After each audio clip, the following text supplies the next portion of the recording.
पूछना चाहता हूँ, शाऊल के बारे में जब आपसे पूछा जाता है, राजा शाऊल के बारे में, तो आपके मन में क्या पिक्चर आता है, कैसा एक चित्र आता है? जी, ओके, लंबा व्यक्ति है, ओके ठीक है। उसके बाहरी चीज़ों को छोड़ दीजिए, उसके जीवन को देखकर आपको क्या, आपके मन में क्या पिक्चर आता है? जी, मैं सुन नहीं पाया, क्या बोला? पराक्रमी था, ओके। और कोई? जी, डिसोबीडियंट, हाँ, वो अनाज्ञाकारी था, ओके। अच्छा व्यक्ति था, कभी कभी बुराई करता था, अच्छा, ओके। राजा शाऊल का जीवन जो है, उसको यदि हम ध्यान से देखें तो एक बात समझ में आती है कि उसका आरंभ, उसकी जो शुरुआत है वो बहुत ही अच्छी थी, बहुत अच्छी शुरुआत थी। और उसके जीवन से बहुत सारी चीज़ें हमें सीखने को मिलती हैं उसके शुरुआत के दिनों में, लेकिन उसके जीवन के अंत के समय तक जो है उसका जीवन बहुत पतित हो गया, बहुत ही दुख का कारण बन गया और बहुत ही एक दुखद अंत जो है उसका हुआ। इब्रानियों के पत्री में, इब्रानियों का लेखक 11वें अध्याय में ऐसा कहता है, हमें बादलों का गवाह का एक बड़ा बादल घेरे हुए है, इसलिए उस दौड़ में जिसे हमें दौड़ना है, कैसे दौड़ें हम? धीरज के साथ दौड़ें। मसीह जीवन को एक दौड़ के साथ तुलना की गई है। The Christian life has been compared with a race, and God expects us that since we have started this race, इसलिए कि परमेश्वर ने, प्रभु यीशु मसीह ने हमें इस दौड़ में बुलाया है और वो हमारे विश्वास का कर्ता है और सिद्ध करने वाला है। हम कैसे दौड़ें? धीरज के साथ दौड़ें और अपनी दौड़ को पूरी भी करें। शाऊल ने अपनी दौड़ आरंभ ज़रूर की, शुरू की, लेकिन उसका अंत बहुत ही दुखद था। परंतु शाऊल के जीवन को हम शुरू से देखेंगे ताकि हम समझ सकें कि किस तरह उसका जीवन जो है धीरे करके परमेश्वर से दूर होता गया। तो यहाँ पर 9वें अध्याय में हम उसके बारे में पढ़ते हैं। एक व्यक्ति है जिसका नाम है कीश। कौन से गोत्र का है? बिन्यामीन के गोत्र का है। कीश नाम का व्यक्ति है और वो बड़ा पराक्रमी था, शूरवीर था, और उसका एक बेटा था जिसके विषय में लिखा है कि वो, उसका नाम क्या था? शाऊल था। अब क्या होता है, कीश की कुछ गदहियाँ जो है वो, थोड़ा सा कम कर दीजिए ब्रदर, मेरे ख्याल से आवाज़ सबको मिल जाए उतना तक रखेंगे, ठीक है। तो कीश की गदहियाँ जो है वो खो गई, तो वो क्या करता है, अपने बेटे को कहता है, आप सब ध्यान दीजिए इधर ना, क्या कहता है अपने बेटे शाऊल को कि जाओ, दास को भी लेकर जाओ और क्या करो, गदहियों को खोज कर लेकर आओ। अब जैसे ही उसका पिता उससे कहता है तो वो क्या करता है? 4 पद में लिखा है, तब वह एप्रैम के पहाड़ी प्रदेश तथा शालीशा के देश में से होते हुए निकला, परंतु उन्हें नहीं पाया। तब वे शालीम के देश से होकर निकले, परंतु वे वहाँ पर भी नहीं थी। तब वह बिन्यामीनियों के देश से होकर निकला, फिर भी उन्हें नहीं पाया। यहाँ पर शाऊल को एक बहुत ही आज्ञाकारी एक पुत्र के रूप में देख सकते हैं। कितनी अच्छी बात है ना। उसका पिता उससे क्या कहता है? बेटा जाओ, गदहियों को ढूंढ कर लेकर आओ। वो ऐसा बोलता है क्या कि पापा किसी और को भेज दो, मुझे क्यों भेज रहे हो? ऐसा कहा नहीं, तुरंत अपने पिता की बात को मानकर क्या करता है? निकल पड़ता है। He sets off to find the donkeys that were missing. और एक और बात, जब मैं इसको पढ़ रहा था तो मुझे यूसुफ का भी ख्याल आया। यूसुफ के बारे में पढ़ते हैं, उसके पिता ने उससे कहा कि जा अपने भाइयों को ये भोजन लेकर जा, उसे ढूंढ, उनके कुशल क्षेम को ढूंढ कर आ। तो क्या करता है यूसुफ? जाता है, तुरंत जाता है। एक अच्छे विश्वासी का लक्षण ये है कि वो आज्ञाकारी होता है। हमारे जीवन में भी आज्ञाकारिता बहुत ही एक महत्वपूर्ण बात है। और जो बच्चे हैं यहाँ पर, बच्चों को भी मैं स्मरण दिलाना चाहता हूँ, शाऊल का जीवन, यूसुफ का जीवन, सब इस बात के लिए हमें सिखाता है। बच्चों इधर ध्यान दो बेटा, बच्चे जितने भी इधर ध्यान दो, कि हमारे माँ बाप, हमारे माता पिता जब हमसे कुछ कहते हैं तो हमको क्या करना है? तुरंत उसे मानना है। हमारे अंदर कई बार ऐसा लगता है, अरे ऐसा क्यों कह दिया, आप किसी और से, जब मेरे घर में जब बच्चों से कई बार मैं कुछ कहता हूँ, किसी एक से कहता हूँ तो वो कहते हैं कि उससे बोलो ना, उससे क्यों नहीं बोलते हो। मैं सोचता हूँ ये हर घर की कहानी होगी, ऐसा होता है कई बार। परंतु यहाँ पर हम शाऊल को क्या करते हुए देखते हैं, तुरंत वो मानता है और निकल पड़ता है। ठीक है, उसके बाद क्या हुआ, उसके बाद वो कहाँ जाता है, एफ्राइम के पहाड़ी देश में जाता है, वहाँ नहीं मिला। और उसके बाद शालीशा के देश में जाता है, वहाँ नहीं मिला। शालीम देश से निकलता है, वहाँ नहीं मिला। बिन्यामीनियों के देश से होकर निकला, वहाँ नहीं मिला। ये कर क्या रहा है ये? जब तक गधैयाँ नहीं मिल जाती तब तक क्या कर रहा है, ढूंढता है। मतलब उसकी आज्ञाकारिता में भी हम कंसिस्टेंसी देखते हैं, परसिस्टेंस देखते हैं, है ना। He was persistent in obeying, अपने पिता की आज्ञा को। ऐसा नहीं कि अधूरे मन से, हाँ मैं एक जगह जाकर देख कर आ गया, उसके बाद पिता से बोला कि पिताजी मैं तो देखने गया था, मुझे मिला नहीं, वापस आ गया। ऐसा है क्या? नहीं। हम यूसुफ के बारे में भी ऐसे ही देखते हैं, अपने भाइयों को ढूंढने निकला, एक स्थान पर गया, पूछा कि वहाँ पर नहीं है। वहाँ के लोगों से पूछा आपने देखा क्या? बोले कि हमने सुना कि वो लोग वहाँ जा रहे हैं। तो वहाँ गया, वहाँ नहीं मिला। तो देखिए ये आज्ञाकारिता जो है, ये एक मसीही विश्वासी का एक बहुत बड़ा एक लक्षण है। तो शाऊल के जीवन में हम आरंभ में एक अच्छे आज्ञाकारी पुत्र को और आज्ञाकारिता में बहुत ही निरंतर आज्ञा मानते हुए हम देख सकते हैं। अब उसके बाद 5वें पद को देखें, क्योंकि हमारे पास समय कम है और हम एक व्यक्ति के जीवन का अध्ययन कर रहे हैं, इसलिए हम ज़रा जल्दी से आगे बढ़ेंगे। 5वें पद को देखें, क्या लिखा है। जब वे सूफ के देश में आए तब शाऊल ने अपने साथ के सेवक से कहा, हम घर लौट चलें, कहीं ऐसा ना हो कि मेरा पिता गदहियों की चिंता छोड़कर हमारी चिंता करने लगे। अब इससे क्या समझ में आता है, उस व्यक्ति के, शाऊल के बारे में क्या समझ में आता है कि उसका हृदय लोगों के प्रति, अपने पिता के प्रति बहुत ही संवेदनशील एक हृदय था। His heart was a very sensitive heart towards others, towards his father, towards others, है ना। कई बार हम बहुत असंवेदनशील तरीके से व्यवहार करते हैं, दूसरों को उसका क्या प्रभाव पड़ेगा उसको न सोचते हुए व्यवहार करना एक संवेदनशीलता की निशानी नहीं। यहाँ पर हम पढ़ते हैं कि उसको इस बात का ख्याल आता है, मेरे पिता मेरे बारे में, हमारे बारे में अभी सोच रहे होंगे कि रे इतने दिन हो गए इन लोगों का, अब गधइयों की चिंता छोड़कर हमारी चिंता करने लगे होंगे। तो शाऊल को बहुत ही एक सेंसिटिव हृदय वाले एक व्यक्ति के रूप में देख सकते हैं। क्या क्या देखा हमने, आज्ञाकारी और उसके बाद बहुत ही संवेदनशील, एक सेंसिटिव हृदय रखने वाला। परमेश्वर ने ऐसे एक व्यक्ति को चुना था जो अपने पिता के प्रति आज्ञाकारी था और अपने कार्य को करने के लिए समर्पित था और दूसरों के प्रति सेंसिटिव था। ऐसा ही एक व्यक्ति लोगों की अच्छी अगुवाई कर सकता है ना। उसके बाद क्या होता है, 6वें पद को पढ़ें, कोई जल्दी पढ़ें। उसने उससे कहा, सुन, इस नगर में परमेश्वर का एक जन है जिसका बड़ा आदरमान होता है और जो कुछ वो कहता है वो बिना पूरा हुए नहीं रहता। अब हम तो उधर चले, संभव है वो हमको हमारे मार्ग बताए कि किधर जाए। हाँ, तब जो है इसके साथ जो सेवक गया था, किसके साथ, शाऊल के साथ जो सेवक गया था, घर का जो दास गया था, वो उससे कुछ कहता। क्या कहता है, व्हाट डज ही से, कि हमने सुना है कि इस नगर में परमेश्वर का एक जन है और क्या कहता है, जो कुछ वो कहता वो निश्चय सच होता है, हमें वहाँ चलना चाहिए, वहाँ पर चलना चाहिए, उस व्यक्ति से मिलेंगे तो हो सकता है हमें कुछ मदद मिले। कौन कह रहा है, दास कह रहा है, सेवक कह रहा है।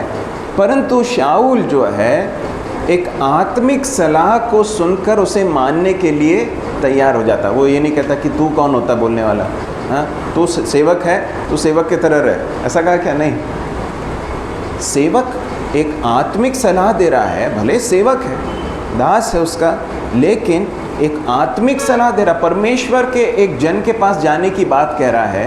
तो शाऊल क्या कर लेता, उसे मानता है। देखिए हमारे जीवन में भी आत्मिक लोगों की सलाह और कलीसिया के जो अगुए हैं उनकी सलाह हमारे जीवन के लिए बहुत ही महत्वपूर्ण और बहुत ही बहुमूल्य है। You know, we need to heed the godly counsel of the spiritual leaders, elders in the assembly, those who are in leadership. It's very very important.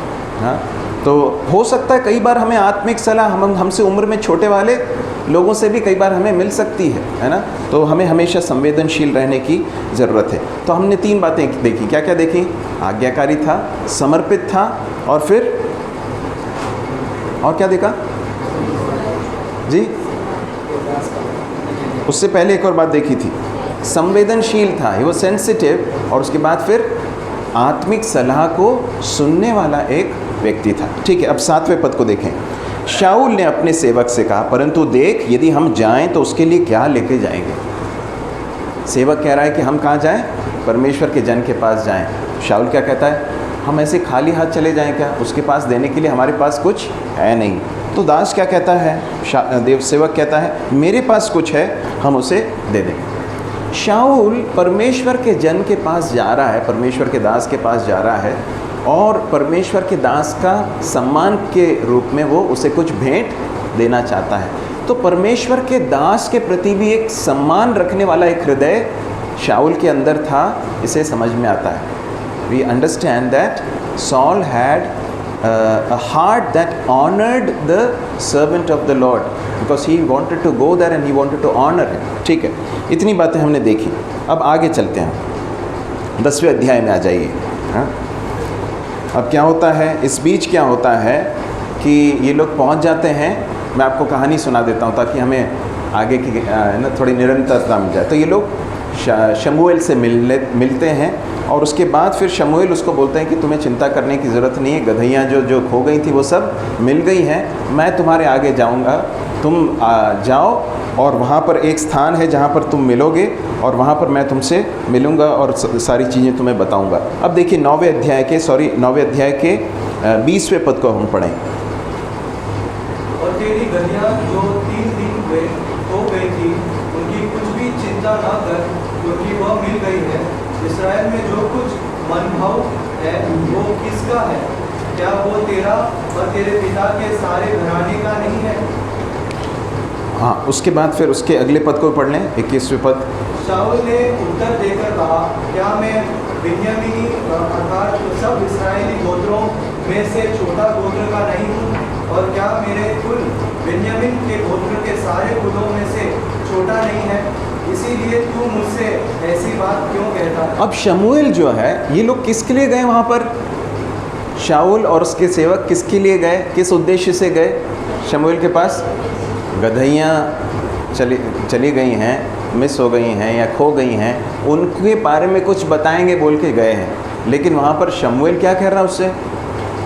क्या कह रहा है? इज़राइल के कुलों में इज़राइल में जो कुछ चाहने योग्य है वो किसके लिए है? क्या वो सब तेरे और तेरे पिता के परिवार के लिए नहीं? शाऊल को बहुत अजीब लगा होगा, है ना, कि शमूएल ऐसे सब मुझसे क्यों बात कर रहा है। इसलिए वो आगे जाकर कहता है कि मैं तो बिन्यामीन गोत्र का हूँ और इज़राइल में सबसे छोटा है वो, और परिवार में मैं सबसे बिल्कुल नगण्य हूँ, मुझसे ऐसी बात क्यों कह रहा है? तो यहाँ पर पहली बार शमूएल के द्वारा शाऊल के पास ये संदेश आ रहा है कि परमेश्वर का उसके बारे में कुछ योजना है। God has a plan for his life. तो तेरा यहाँ पर आना सिर्फ गदहियों को ढूंढने के लिए नहीं, परंतु इसके पीछे परमेश्वर का हाथ है, और परमेश्वर ने तुझे एक कार्य के लिए चुना है। इस बात को बताने के लिए आगे वो बात करता है। अब 10वें अध्याय में आ जाइए, 10वें अध्याय के 4थे पद को पढ़िए। वे तेरा कुशल पहुँचेंगे और तुझे 2 रोटी देंगे और तू उन्हें उनके हाथ से ले लेगा। अब देखिए शमूएल कहता है तुझे जाना है ना। देखिए उसके 10वें अध्याय के पहले पद में लिखा है, तब शमूएल ने तेल की कुप्पी लेकर शाऊल के सिर पर उंडेल दिया, फिर उसे चूम कर कहा, क्या यहोवा ने अपनी मीरास पर शासन करने के लिए तेरा अभिषेक नहीं किया? तो अभी क्या हो गया है? अभी शाऊल के ऊपर तेल डालकर अभिषेक करके शमूएल ने उसको ये बता दिया कि परमेश्वर ने तुझे किसके लिए चुना है? इज़राइल का राजा होने के लिए चुना है। ये सब शाऊल को बहुत शॉकिंग लगा होगा कि ये सब क्या हो रहा है, मैं यहाँ पर किसके लिए आया था और अभी ये सब कुछ क्या चल रहा है। उसके बाद वो कहता है कि तू जा, और जब तू आगे बढ़ जाएगा 3रे पद में, तब ताबोर के बांज वृक्ष के पास पहुंचेगा और 3 लोग मिलेंगे और उनमें से एक व्यक्ति बकरी के 3 बच्चे, दूसरा 3 रोटियां, तीसरा 1 कुप्पी दाख मधु लिए जाएगा। और उसके बाद कहता है कि वो तेरा अभिवादन करेंगे। कौन? ये जो स्ट्रेंजर्स हैं तेरा अभिवादन करेंगे, तुझे रोटी देंगे जिन्हें तू ग्रहण करेगा। और उसके बाद फिर आगे बहुत सारी चीज़ें बताता है। देखिए इस पूरे अध्याय में शमूएल शाऊल को एक बात बता रहा है, परमेश्वर ने तुझे चुन लिया है, और परमेश्वर ने न सिर्फ तुझे चुन लिया है परंतु तेरी सारी आवश्यकताओं की पूर्ति भी कौन करेगा? परमेश्वर करेगा। परमेश्वर ने तेरी गदहियों की जो समस्या है उसका भी समाधान किया है। दूसरे शब्दों में ध्यान से सुनिए, परमेश्वर शाऊल को ये कहना चाहता था, इसलिए कि परमेश्वर ने तुझे चुन लिया है, इसलिए अब से तेरी समस्याएं किसकी समस्या है? परमेश्वर की समस्या है। Since God has chosen you to be king over Israel, now onwards your problems are whose problems?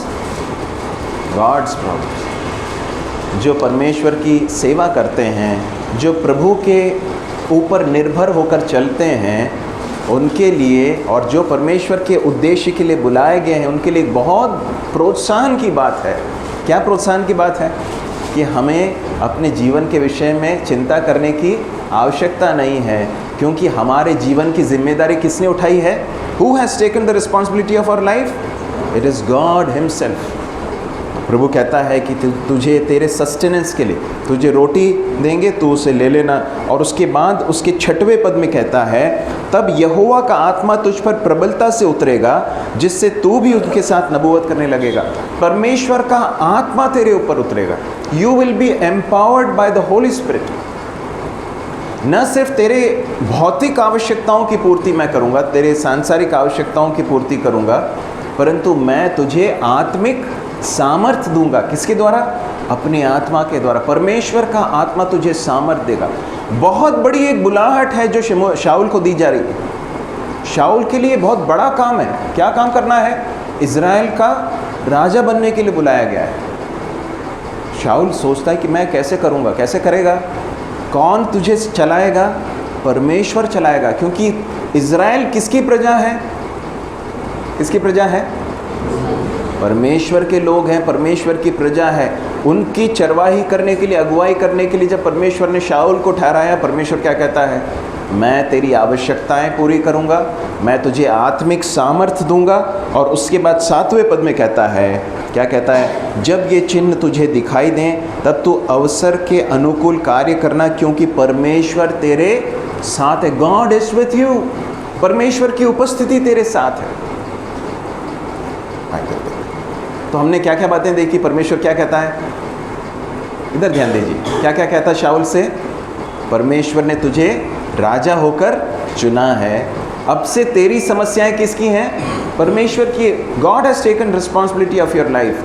तेरी भौतिक आवश्यकताओं की पूर्ति मैं करूँगा, परमेश्वर कहता है, और तुझे आत्मिक सामर्थ्य दूंगा ताकि तू परमेश्वर के लोगों की अगुवाई कर सके। और फिर कहता है कि परमेश्वर तेरे साथ रहेगा। God is with you. और कुछ चाहिए क्या? परमेश्वर के लोगों को चलाने के लिए जो बहुत बड़ी जिम्मेदारी शाऊल को दी जा रही है, इससे बढ़कर और कुछ चाहिए क्या? Nothing else is needed. God says I am with you. परमेश्वर कहता मैं तेरे साथ हूँ, मेरा आत्मा तुझ पर उतरेगा, तुझे सामर्थ्य देगा, मैं तेरी आवश्यकताओं की पूर्ति करूँगा। हाँ, आगे देखें क्या होता है फिर। 26वें पद को भी पढ़ें, क्या लिखा है 26वें पद में?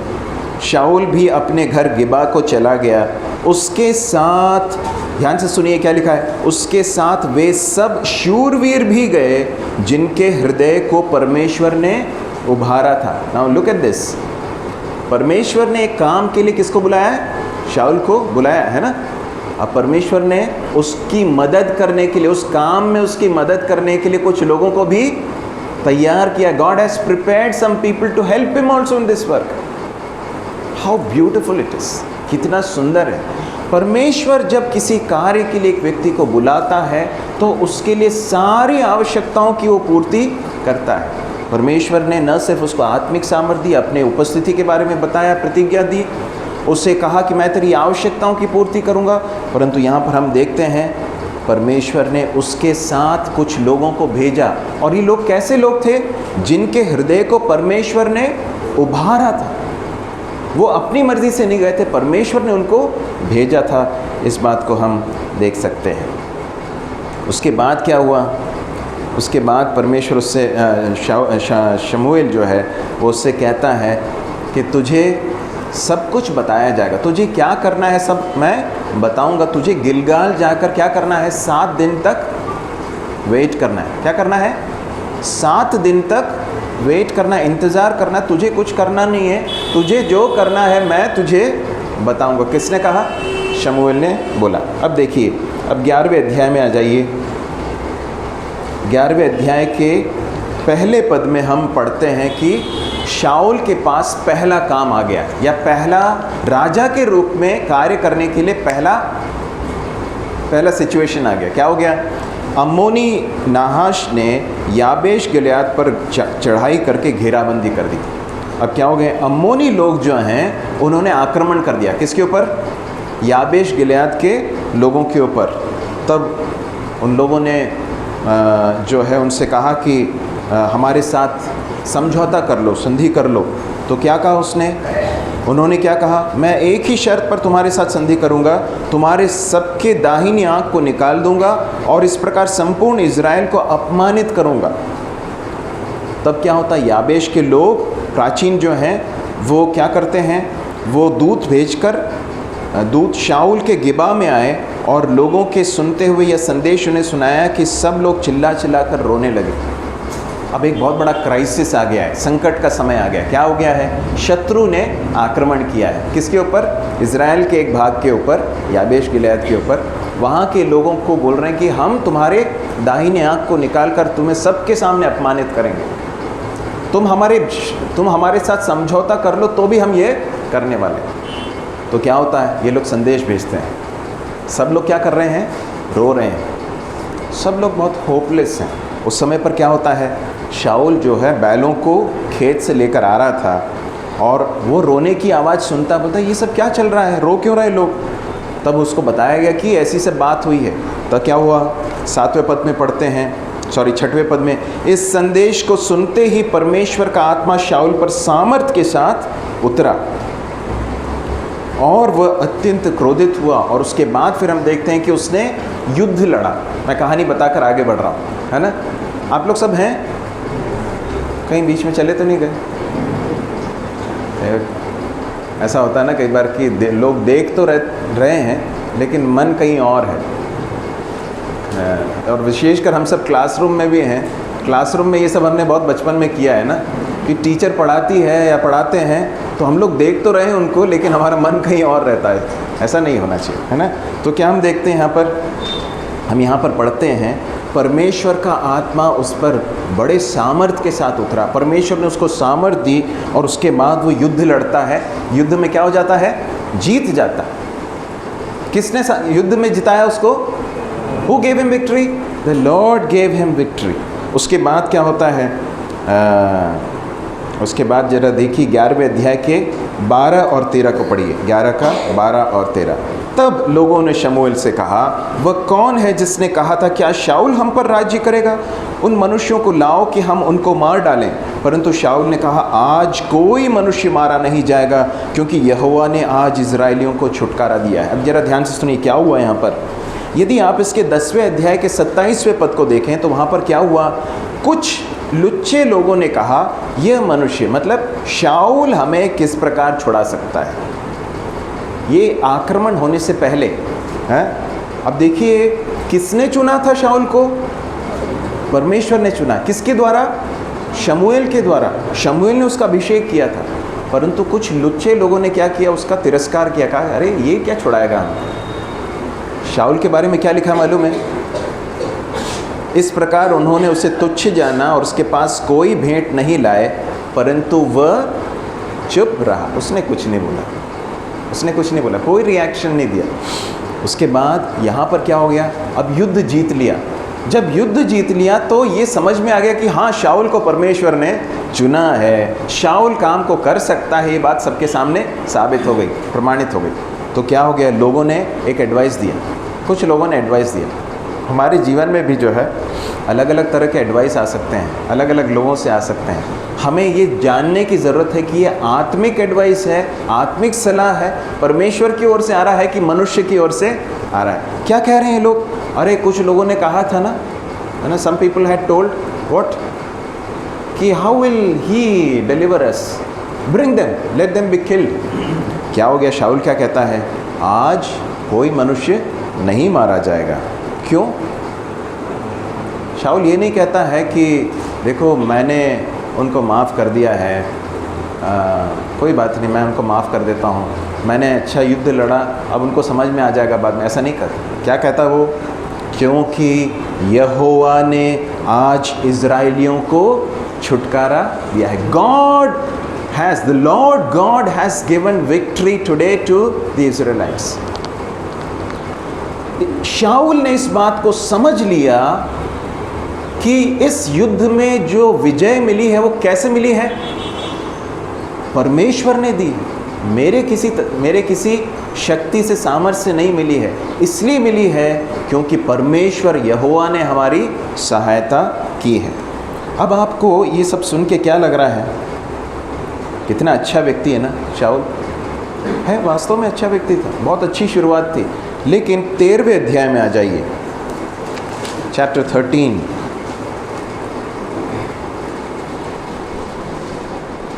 अच्छा, फर्स्ट सेशन कब फिनिश करना है? 11:10 तक, ओके ठीक है। अब देखिए 13वें अध्याय में आ जाइए, 13 चैप्टर में। अब जो है एक नया एक चैलेंज आ गया। मसीह जीवन है ना, वो ऐसा ही है, एक युद्ध ख़त्म होता है, उसके बाद फिर अगला युद्ध चालू हो जाता है। हमको कई बार लगता है कि एक युद्ध से अभी निपटे हैं तो अब थोड़ा सा आराम करेंगे, तो मालूम पड़ता है कि अगला चालू हो गया। हमारे सबके साथ ऐसा ही होता है।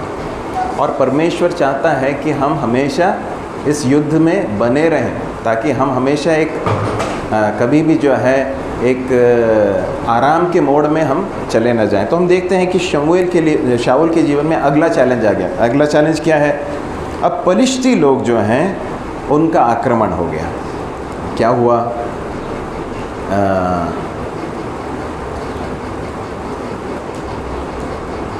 5वें पद को, 13वें अध्याय के 5वें पद को पढ़ें। फलिश्ती इस्राएल से युद्ध करने के लिए इकट्ठा हो गए, अर्थात 30,000 रथ और 6,000 सवार, और समुद्र के तीर के आलू के टीकों के समान बहुत से लोग इकट्ठा हुए, और बेतावने के पूर्व की ओर जाकर मिकमाश की छावनी डाली। या काफ़ी है। अब पलिश्ती इज़राइल से युद्ध करने के लिए, इसके पहले जो आए थे वो लोग इतनी संख्या में तो नहीं थे, है ना, वर दे इन सच अ ग्रेट नंबर? नो। परंतु यहाँ इनके बारे में क्या लिखा है? कितने रथ थे? 30,000 रथ, 30,000 चैरियट्स, 6,000 घुड़सवार, और फिर क्या लिखा है? समुद्र तट की रेत के कणों के समान असंख्य सैनिक। मैं जब आपको परमेश्वर का वचन सुना रहा हूँ तो आपके एक्सप्रेशंस में जो है मैं चाहता हूँ कि कुछ समझ में आए कि आप लोग समझ रहे हैं। आप यदि एकदम ऐसा बैठेंगे तो मेरे को लगेगा कि या तो आपको समझ में नहीं आ रहा है या फिर आपको अच्छा नहीं लग रहा है, कुछ तो हो रहा है। बताएं आप सब ठीक है, समझ में आ रहा है ना? सब लोग हैं यहीं पर? ओके। क्या होता है यहाँ पर? बड़ी सेना है। मसीह जीवन में भी ऐसा ही होता है। कैसा होता है? हमारे जो संघर्ष हैं वो हमेशा एक समान नहीं रहते हैं। कई बार जो है छोटी परेशानी आती, कई बार बहुत बड़ी परेशानी भी आ जाती है। तो क्या हो गया? एक बहुत बड़ा चैलेंज अब शाऊल के सामने है। पिछले चैलेंज में या पिछले समस्या में उसने कैसे विजय पाई थी? परमेश्वर के सामर्थ्य से पाई थी। यहोवा ने आज इज़राइलियों को छुटकारा दिया है, उसने कहा था। और आज अब पलिश्ती आ गए हैं, तो क्या पलिश्तियों को हराने के लिए परमेश्वर सक्षम है? क्या है? हमारे साथ समस्या क्या होती है मालूम? पिछले सालों में परमेश्वर ने बहुत अद्भुत रीति से चलाया है। लेकिन जब एक नई समस्या आ जाती है तो कई बार हमारे मन में डाउट्स आते हैं। क्या आते हैं? अरे प्रभु, इस अब की बार क्या होगा? प्रभु कभी अपने सामर्थ्य में कमी नहीं है, उसके सामर्थ्य में कभी कोई कमी नहीं आती है। जिसने अम्मोनियों को हराया वो पलिश्तियों को भी हरा सकता है। He is able to do that. शाऊल को सिर्फ परमेश्वर के ऊपर भरोसा करना था, परंतु उसने क्या किया? उसके 8 से लेकर 14 तक पढ़िए। वह शमूएल के ठहराए हुए समय अर्थात 7 दिन तक हाथ जोते रहा, परंतु शमूएल गिलगाल में न आया और लोग उसके पास से इधर उधर होने लगे। तब शाऊल ने कहा, होम बलि और मेल बलि मेरे पास लाओ। तब उनसे होम बलि को चढ़ाया। जो ही वो होम बलि को चढ़ा चुका तो क्या देखता है कि शमूएल आ पहुंचा और शाऊल उससे मिलने और नमस्कार करने को निकला। शमूएल ने पूछा, तूने क्या किया? शाऊल ने कहा, जब मैंने देखा कि लोग मेरे पास से इधर उधर हो चले हैं और तू ठहराए हुए दिनों के भीतर नहीं आया, तो फिलिस्ती मिकमाश में इकट्ठा हुए हैं। तब मैंने सोचा कि फिलिस्ती गिलगाल में मुझ पर अभी आप पड़ेंगे और मैंने यहोवा से विनती भी नहीं की है। अतः मैंने अपनी इच्छा न रहते भी होम बलि चढ़ाया। आगे भी पढ़ लीजिए, 14 तक पढ़ लीजिए। शमूएल ने शाऊल से कहा, तूने मूर्खता का काम किया है। तूने अपने परमेश्वर यहोवा की आज्ञा को नहीं माना, नहीं तो यहोवा तेरा राज्य इस्राएलियों के ऊपर सदा स्थिर रखता। परंतु अब तेरा राज्य बना न रहेगा। यहोवा ने अपने लिए एक ऐसा पुरुष को ढूंढ लिया है जो उसके मन के अनुसार है, और यहोवा ने उसी को अपनी प्रजा पर प्रधान होने को ठहराया है, क्योंकि तूने यहोवा की आज्ञा को नहीं माना। परमेश्वर ने शमूएल के द्वारा बहुत स्पष्ट कहा था, तुझे क्या करना है? वेट करना है। क्या करना है? इंतज़ार करना है। समय जब मैं आऊँगा तो मैं तुझे बताऊँगा। शमूएल के आने तक उसको कुछ नहीं करना था, परंतु क्या हुआ यहाँ पर? शाऊल जो है वो देखा, उसने क्या देखा? बहुत बड़ी सेना है, इतने सारे घुड़सवार हैं, इतने सारे रथ हैं, so many chariots, horses and such a great multitude of soldiers। क्या हो गया? वो देखकर डर गया। और क्या वो कहता है? उसने देखा कि जो है लोग बिखर रहे हैं, मेरे पास जो लोग हैं वो उनको देखकर डर के पीछे पीछे हो रहे हैं, और मैंने परमेश्वर से अभी विनती नहीं की है, इसलिए मुझे क्या करना चाहिए?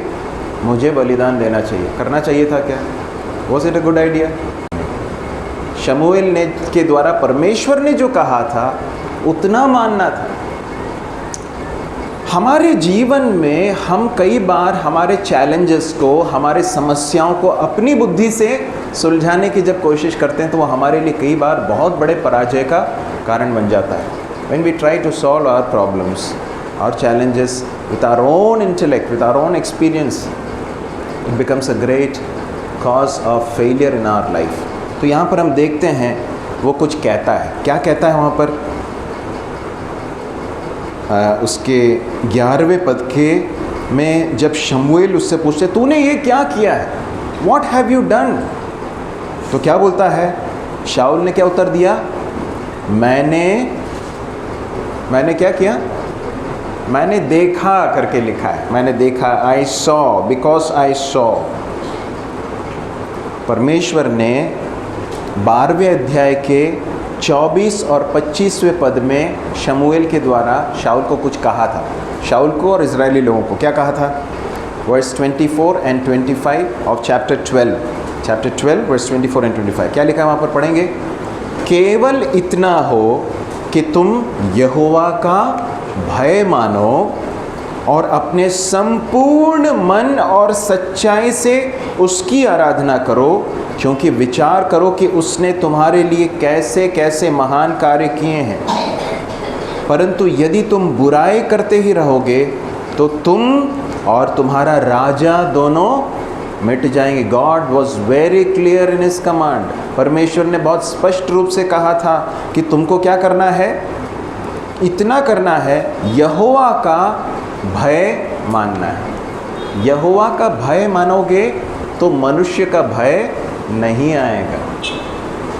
Listen to this carefully. If you fear God then you will not be tormented by other fears, ungodly fears. यदि हम परमेश्वर का भय मानेंगे तो दूसरे जो भय हैं, जो डर हैं, कई बार मनुष्यों को बहुत सारे अलग अलग तरह के डर होते हैं। भविष्य का डर, क्या होगा मेरा,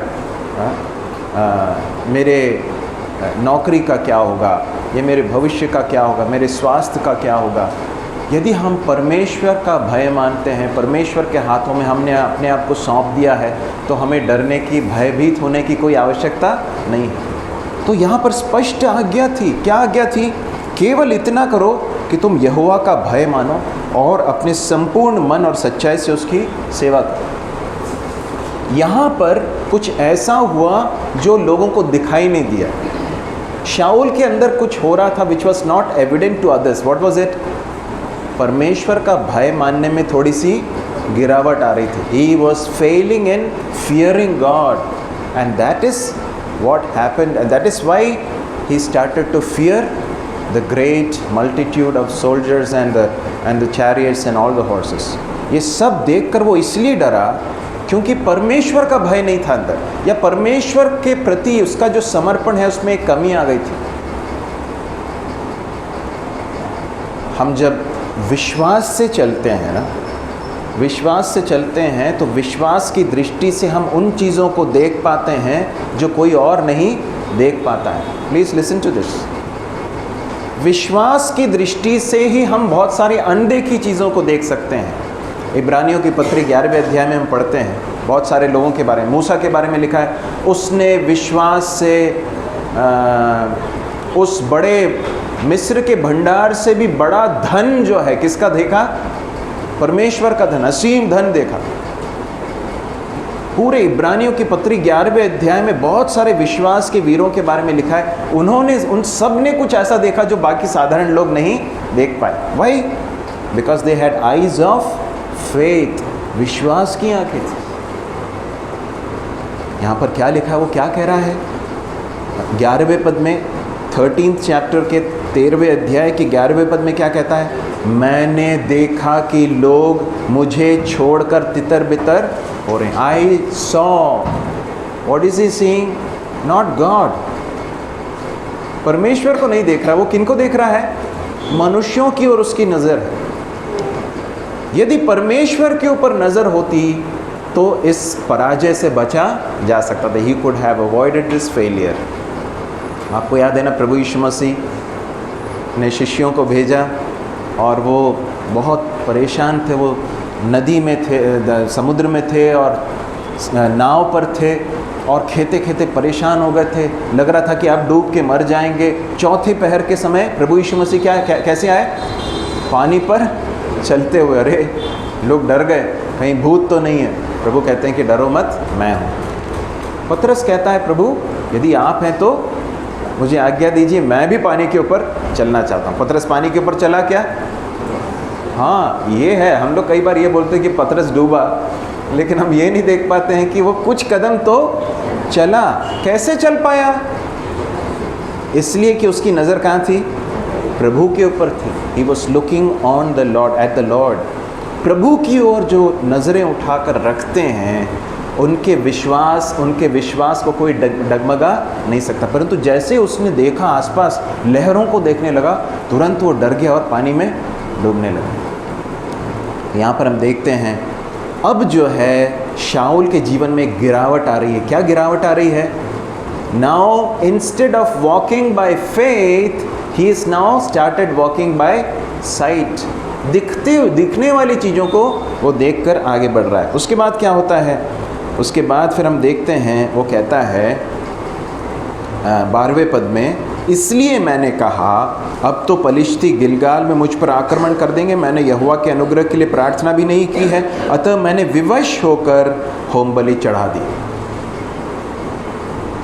विश्वास में कमजोरी आई ना, तो क्या हो गया, इम्पेशंस, या फिर क्या बोलते हैं उसको, धीरज खोने लगे।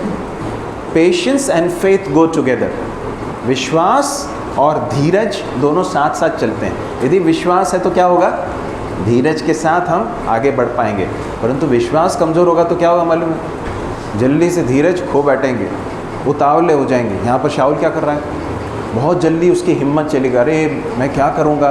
कई बार हम भी ऐसा करते हैं ना, हमारा विश्वास जब कमज़ोर होता है तभी हम ऐसा करते हैं, अरे क्या होगा, कैसे चीज़ें मैनेज होंगी।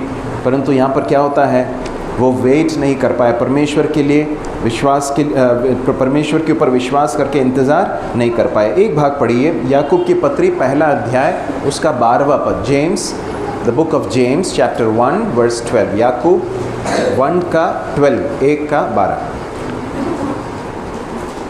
धन्य है वो मनुष्य जो परीक्षा में स्थिर रहता है, क्योंकि वो खरा निकलकर जीवन का वो मुकुट पाएगा जिसकी प्रतिज्ञा प्रभु ने अपने प्रेम करने वालों से की। जो परीक्षा में कैसा रहता है, स्थिर रहता है, या जो धीरज धरता है ना। परीक्षाएं सबके जीवन में आएंगी, हर विश्वासी के जीवन में परीक्षाएं आएंगी, लेकिन परमेश्वर की अपेक्षा क्या है, what does God expect from us, कि हम धीरज रखें, हिम्मत ना हारें, विश्वास करें, परमेश्वर के ऊपर भरोसा रखें, प्रभु रास्ता खोलेगा। यदि प्रभु ने कहा है कि इंतज़ार करना है, जब तक शमूएल नहीं आएगा तब तक इंतज़ार करना, तो फिर क्या करना चाहिए था, वेट करना चाहिए था, प्रभु संभालेगा। इसके पहले भी किसने संभाला था, प्रभु ने ही तो संभाला था, अभी आगे भी प्रभु संभालेगा। लेकिन क्या हो गया, विश्वास कम हो गया, इसलिए धीरज भी कम होने लगा।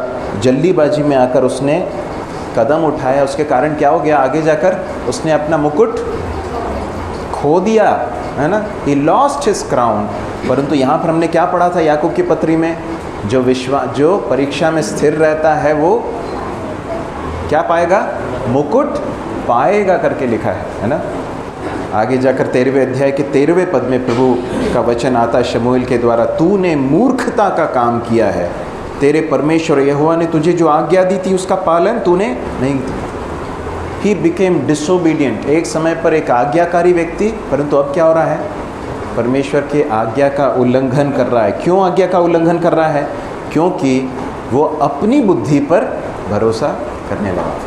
हम इस सत्र को यहाँ पर समाप्त करेंगे। अपने मनों को ज़रा जांचें, हम अपने जीवन को भी देखें। बहुत अच्छी शुरुआत हमने की है, दौड़, हम सब दौड़ रहे हैं, है ना। वो उस रेस को ज़रा सोचकर देखिए जिसमें अनेक लोग दौड़ रहे हैं। विश्वास, जो जितने भी विश्वासी हैं, हम सब इस मसीह जीवन में क्या कर रहे हैं, we are running this race, we are running, हम सब दौड़ रहे हैं। और हमारा लक्ष्य क्या है, हम किसे देखते हुए दौड़ रहे हैं, प्रभु यीशु मसीह को देखते हुए दौड़ रहे हैं। एक दिन दौड़ पूरी हो जाएगी, वन डे और रेस विल फिनिश। ऐसा नहीं होना चाहिए कि हम बीच में, रेस के बीच में, दौड़ के बीच में हम अयोग्य ठहरें। प्रेरित पौलुस इस तरह से कहता है, मैं अपने आप को, अपने शरीर को मारता और कूटता और वश में लाता हूँ, ताकि दूसरों को सिखाकर मैं खुद क्या ना हो जाऊँ, डिस्क्वालिफाइड ना हो जाऊँ। प्रभु हमारी सहायता करें। आइए हम प्रार्थना करें।